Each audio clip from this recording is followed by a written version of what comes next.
नमस्कार दोस्तों, RJ Ravika Sharma channel में आप सभी का स्वागत है। तो ये हमारी कहानी अंधेरे बंद कमरे, जिसका पार्ट 1 का एफ पार्ट चल रहा है। क्योंकि आप ज़्यादा वीडियो तो देखते नहीं हैं, तो इसीलिए मैं छोटी छोटी वीडियोस में ही इन्हें कन्वर्ट कर रही हूँ। तो आई डोंट नो इनके कितने पार्ट्स आएंगे। तो चलिए कहानी को आगे लेकर चलते हैं, जहाँ पर एक लेखक जिनसे उनकी सहेली नीलिमा, जिसका पति अपनी साली से प्यार करता है, उसको छोड़कर चला गया है। इसीलिए नीलिमा लेखक के घर आई हुई है और हड़बड़ी में उससे कहीं चलने के लिए कह रही है। लेखक के आस पड़ोस वाले सब के सब नीलिमा को बड़ी ही तेजी से घूर रहे हैं। नीलिमा मुझसे कहती है कि तुम इनसे मुझे जरूरी बात करनी है, चलो जल्दी चलो। मैं 1 मिनट अभी आया, कहकर मैंने किताबों के नीचे से अपना मचला हुआ सीलदार तौलिया निकाला और अंदर पंप की तरफ भाग गया। जब तक मैं तैयार हुआ तब तक घर के किराएदारों और कुछ मोहल्लेदारों की भीड़ डीओडी में जमा होकर अचंभे के साथ नीलिमा को देखती रही और उनमें ना जाने क्या खुसर पुसर चल रही थी। मैं शायद ही कभी इतनी जल्दी तैयार हुआ होऊंगा जितनी जल्दी उस दिन हुआ, मगर फिर भी मुझे लगता रहा कि मुझे तैयार होने में बहुत समय लग रहा है और मुझे अपने आसपास की हर चीज पर गुस्सा आता रहा। मैंने जल्दी से सिर पर तेल भी नहीं लगाया और ऐसे ही रूखे बालों पर कंघी कर ली। तेल के लिए मुझे ठकुराइन से कहना पड़ता और मुझे पता था कि जिस गिलास में ठकुराइन तेल रखी है वह महीनों से मैल के कपड़े से काला पड़ा हुआ है। कंघी एक तरफ से टूटी हुई थी, मगर मैं उस पूरे हिस्से को ही हाथ में पकड़े रहा जिससे वह दिखाई न दे। आईने की 3 जगह दरारें पड़ी थी, इसलिए मैंने उसे भी इस्तेमाल नहीं किया। जब मैं बिल्कुल तैयार हो गया तो मुझे पता चला कि ठकुराइन ने पत्ती, दूध और चीनी मिलाकर हमारे लिए चाय पतीली में चढ़ा रखी है। मैंने बड़ी मुश्किल से ठकुराइन को बताया था कि हम इससे चाय नहीं पिएंगे। चलते समय ठकुराइन ने मुझे अपनी कोठरी में बुला लिया और बहुत धीरे से पूछा, अब क्यों लाला, ये तुम्हारी बम्बई की कोई है? नहीं भाभी, यहाँ मेरे एक दोस्त है, उनकी पत्नी है, मैंने कहा और जल्दी से चलने को हुआ। बाहर जा रहे हो? ठकुराइन ने मुझे हाथ में पकड़कर रोक लिया। साथ में कुछ पैसा वैसा तो नहीं चाहिए? और वह अपने झट से रुमाल की गांठ खोलने लगी। मेरे पास है 4-5 रुपए, चाहिए तो ले जाओ। नहीं भाभी, मेरे पास हैं पैसे, मैंने फिर उसी तरह जल्दी में कहा और बाहर निकल आया। हम लोग गली में गए तो ड्योढ़ी की भीड़ उसी तरह उचक कर गली में देखने लगी। खोमचों के पास खड़ी भीड़ की नजरें हमारी तरफ घूम गई। नीलिमा सर से पैर तक बहुत चुस्त कपड़े पहनी थी। उसके बाल बहुत ढंग से बने हुए थे। उसके चेहरे का मेकअप उस सारे वातावरण में बहुत अलग और बहुत विचित्र लग रहा था। उसके काने में जो सोने की बालियां थी वे भी उस समय बहुत ही विचित्र लग रही थी। नीलिमा ने चलते चलते मुझसे कहा, मुझे पता होता कि तुम ऐसी जगह रहते हो तो मैं कभी ना आती।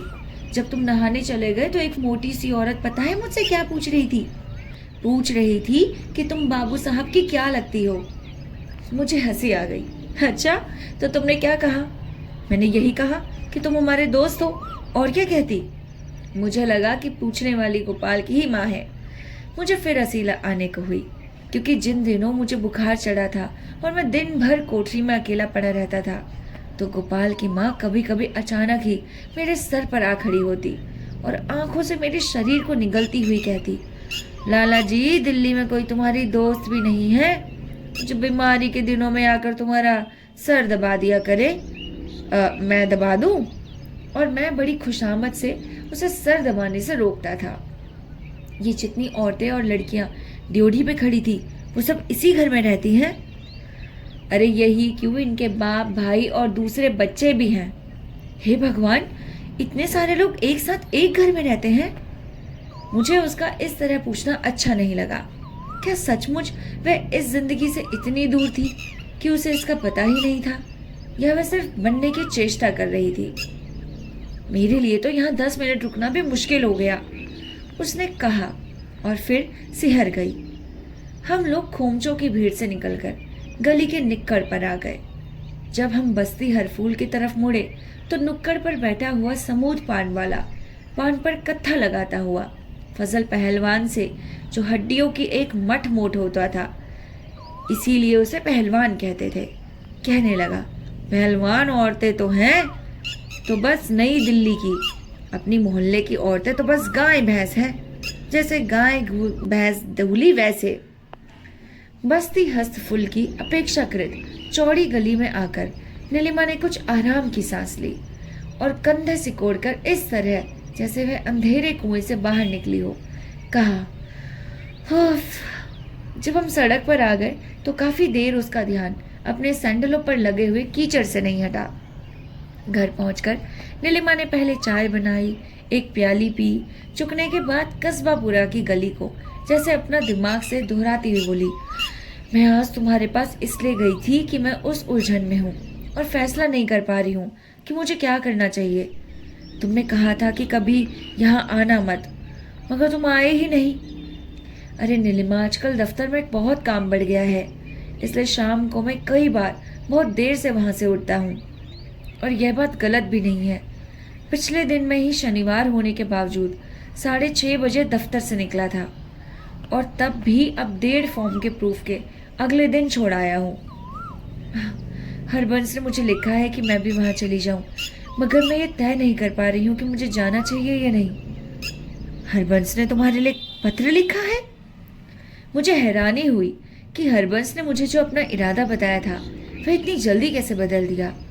हाँ, इधर मैंने मैसूर जाने का इंतज़ाम कर लिया। अगर अब मैं ना जा सकी तो फिर कभी ना जा सकूंगी। मैं जानती थी कि हरबंस वहाँ जाकर बहुत अकेला महसूस करेगा, मगर तुम जानते हो कि मैंने जानबूझकर उसे कभी नहीं रोका। मैं यही सोचती थी कि अलग रहकर उसका दिमाग कुछ शांत हो जाएगा। और अब मैं इसी बीच अपनी भरतनाट्यम की ट्रेनिंग पूरी कर लूँगी। मुझे मैसूर में बहुत अच्छे गुरु के पास सीखने का मौका मिल रहा है और मैं इस मौके को खोना नहीं चाहती। तुम्हें मैसूर में कितने दिन लगेंगे? 6 महीने तो कम से कम लगेंगे। मेरे लिए ये मौका बहुत कीमती है, फिर मुझे जीवन में सचमुच ऐसा मौका नहीं मिलेगा। मगर मैं ये सब छोड़कर उसके पास जा नहीं सकती। अगर मुझे विश्वास हो कि मेरे वहाँ जाने से उसे खुशी मिलेगी, यही बात है, तो मैं नहीं जा पा रही हूँ। मगर तुमने भी तो कुछ सोचा होगा ना? मैं बहुत सोच कर भी कुछ फैसला नहीं कर सकी। हरबंस के यहाँ जाने का मुझे यहाँ कोई ऐसा व्यक्ति नजर ही नहीं आता जो मुझे ठीक सलाह दे सके। जब हरबंस यहाँ था तो लगता था कि यहाँ बहुत से लोग हैं जो अपने हैं। उसके जाने के बाद सब लोग पराये हो गए। शिव मोहन बम्बई चला गया, कोई कहाँ चला गया, कोई कहाँ, तुम तो दिखाई भी नहीं दिए। अरे मेरे पास तो आजकल बहुत काम है, वरना वजह कुछ भी है। मगर मैंने सोचा नहीं था कि हरबंस के जाने के बाद मैं इतनी अकेली रह जाऊंगी। ले देकर एक ही आदमी है, वह है सुरजीत। सुरजीत के नाम से मैं सहसा खामोश हो गया। मुझे डर लगा कि मेरी आंखों के सामने फिर धुंध के गोले न तैरने लगे। तुमने सुरजीत से सलाह की थी? मैंने अपने गले में उगते हुए कांटों को निगल कर पूछा। अरे मैं उससे क्या सलाह कर सकती हूँ, वह तो आदमी ही ऐसा है कि। क्यों? सहसा मेरे दिल की धड़कन तेज हो गई और मैं कुर्सी पर थोड़ा आगे को सरक गया। अरे मैं उस आदमी को ज्यादा पसंद नहीं करती, मगर वह जैसा भी है, बस मैं पसंद नहीं करती। आदमी को पसंद नहीं करती तो नहीं करती, मगर हरबंस उससे कह गया कि वह उसके पीछे हम लोगों की अच्छे से देखभाल करे। अच्छा, मगर मैं जहाँ तक इसे जानता हूँ, और मैंने अपनी जुबान रोक ली। मुझे लगा मुझे उस विषय में कोई टिप्पणी नहीं करनी चाहिए।